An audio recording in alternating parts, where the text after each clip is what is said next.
প্রিয় শিক্ষার্থী বন্ধুরা, ড্রিম টাচ ইংলিশের পক্ষ থেকে তোমাদেরকে জানাই আন্তরিক অভিনন্দন। সে টপিকটি খুবই ইম্পর্টেন্ট এবং আমরা যদি ইংরেজিতে কথা বলতে চাই, ইংরেজিতে বাক্য তৈরি করতে চাই এবং আমরা বিভিন্ন গ্রামারে যদি ভালো করতে চাই, একাডেমিক গ্রামারে যেমন narration, right from of verb এবং আরও অনেক গ্রামারে আমাদের কাজে লাগবে। ওভারঅল আমরা যদি একটি বাক্য তৈরি করতে চাই, ইংরেজিতে কথা বলতে চাই, তাহলে এই গ্রামারটি খুব ইম্পর্টেন্ট। সো এই গ্রামারটি মনোযোগ সহকারে শোনো, আর ক্লাসটি ফার্স্ট থেকে লাস্ট পর্যন্ত দেখলে আশা করি তোমাদের বাড়িতে পড়তে হবে না, এমনিতে মনে রাখতে পারবে। সো আমি আর কথা না বাড়িয়ে আমার মূল আলোচনায় চলে যাচ্ছি। আজকের আলোচনা হচ্ছে পার্সন। আসলে পার্সন হচ্ছে তিন প্রকার। একটা হচ্ছে ফার্স্ট পার্সন, আর আরেকটা হচ্ছে সেকেন্ড পার্সন, আমরা সবাই জানি। 3 নাম্বার হচ্ছে থার্ড পার্সন।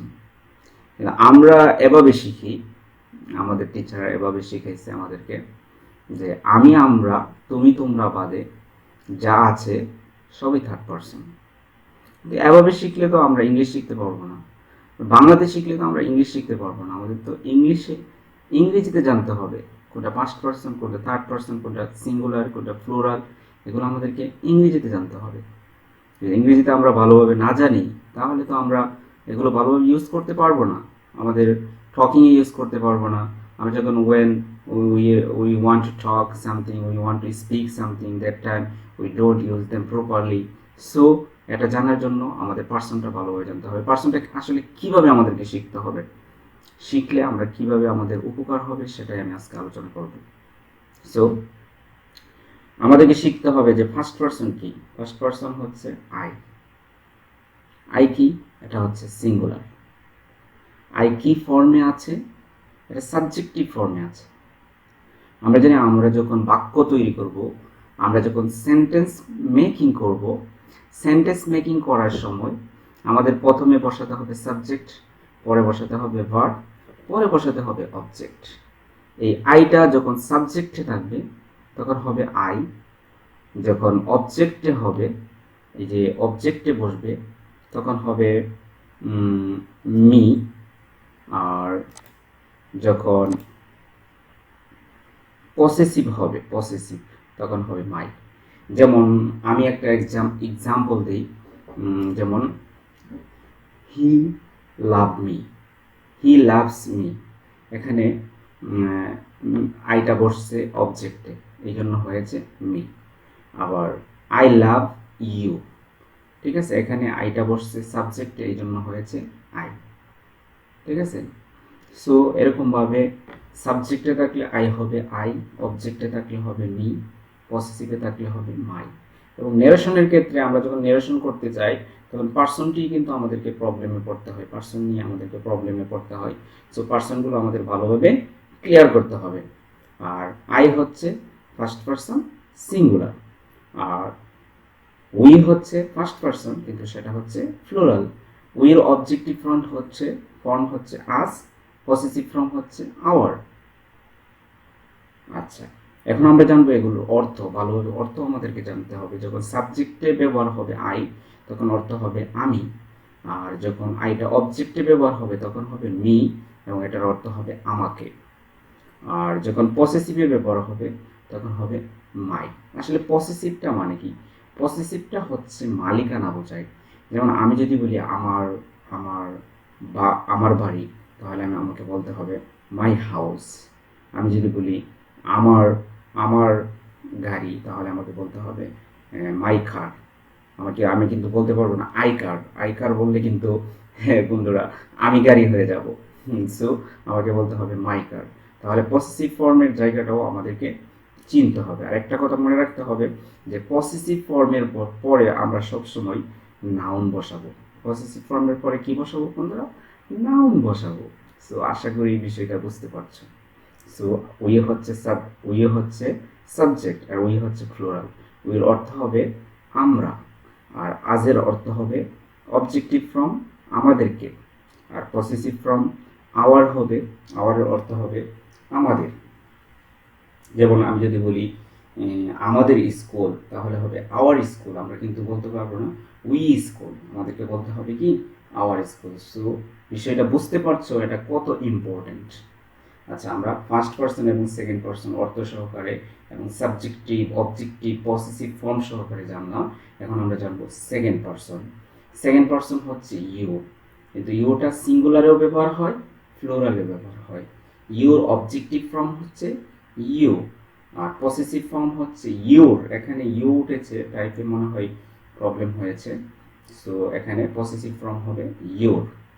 আবার ইউ যখন সাবজেক্টে থাকবে তখন অর্থ হবে তুমি বা তোমরা, আর ইউটা যখন অবজেক্টে থাকবে তখন অর্থ হবে তুমি, তোমাকে বা তোমাদেরকে। আর যখন পসেসিভ ফর্মে ইউর হবে তখন হবে তোমাদের বা তোমার। যেমন আমি তোমার কলমটি চাই, আই ওয়ান্ট ইউর ফ্যান। এই যে এখানে ইউর ব্যবহার হয়েছে। আবার একটা কথা মনে রাখবে যে ইউ তো সাবজেক্টে থাকলেও ইউ হবে, অবজেক্টে থাকলেও ইউ হবে। তাহলে আমরা কিভাবে বুঝবো যে এটা সাবজেক্ট বা অবজেক্ট? সো এভাবে বুঝতে পারো যে যদি ভার্বের আগে থাকে ইউটা তাহলে সেটা সাবজেক্ট, আর ভার্বের পরে থাকলে সেটা হচ্ছে অবজেক্ট। সো আমাকে যদি কেউ প্রশ্ন করে what is the subjective form of me, তাহলে আমাকে বলতে হবে I. Objective form me, possessive form my. We subjective form we, possessive from us, possessive from our, objective from us. এভাবে আমাকে শিখতে হবে। এখন আমরা চলে যাচ্ছি থার্ড পারসন। আমরা এতক্ষণ যা শিখলাম ফার্স্ট পারসন আর সেকেন্ড পারসন, এগুলো ছাড়া যা আছে সবই থার্ড পারসন। কিন্তু থার্ড পারসন যদি সবও হয় তবে আমাদের কিছু জিনিস আমাদের ভালোভাবে শিখে রাখতে হবে, যাতে আমরা ইজিলি এই জিনিসগুলো ইউজ করতে পারি, যেগুলো বেশি বেশি ইংরেজিতে আসে। এবং থার্ড পারসনের মধ্যে হি আসে বেশি। হি হলো singular number, third person singular number, আর এটি পুরুষের জন্য ব্যবহার হয়। আর শি হলো থার্ড পারসন সিঙ্গুলার নাম্বার, সেটি হয় মহিলার জন্য ব্যবহার। আর হি এবং শি এর অর্থ সেম, কিন্তু একটা পুরুষ আর একটা মহিলাদের জন্য ব্যবহার হয়। তাহলে হি ব্যবহার হয় কিসের জন্য? পুরুষের জন্য। আর শি কি কাদের জন্য ব্যবহার হয়? মহিলাদের জন্য। হি এর subjective from he, objective from হচ্ছে হিম, পসেসিভ ফ্রম হচ্ছে হিজ। আর শি এর subjective from she, objective from her, possessive from হচ্ছে হার। তাহলে হি অর্থ কি? হি এবং শি এর অর্থ সে বা তিনি। আর যখন সেটা অবজেক্টে যাবে তখন হবে থাকে। আর যখন পসেসিভে যাবে তখন হবে তার। দেখো থার্ড পারসনের মধ্যে আরেকটা আছে দে। দেটা আসলে থার্ড পারসন প্লুরাল নাম্বার, এটা হচ্ছে থার্ড পারসন প্লুরাল নাম্বার। তাহলে দেয়ার অবজেক্টিভ ফর্ম কি? দেম, পসেসিভ ফর্ম হচ্ছে দেয়ার, থার্ড পারসন কিন্তু প্লুরাল নাম্বার।